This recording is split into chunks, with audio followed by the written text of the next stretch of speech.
அருட்பெருஞ்சோதி காலை வணக்கம் அன்புக்குரியவர்கள் அனைவருக்கும். பூண்டு, வரமிளகாய், முந்திரி, சீரகம், கொத்துமல்லி, கறிவேப்பிள்ளை, தேங்காய், எண்ணெய், பட்டர் சேர்த்து கொள்ளலாம். அரைத்த விழுது அனைத்தையும் பச்சை வாசம் போகும் வரை வதக்கவும். ஒன் பாட் ரைஸ் கிரீமியாக இருக்கும். செய்து சாப்பிடுங்கள்.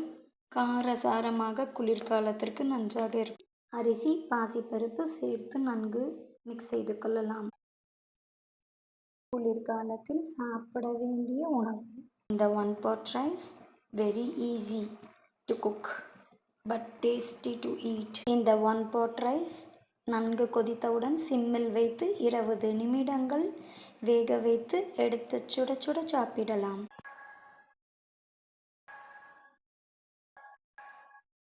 சூப்பரான பூண்டு சாதம் தயார்.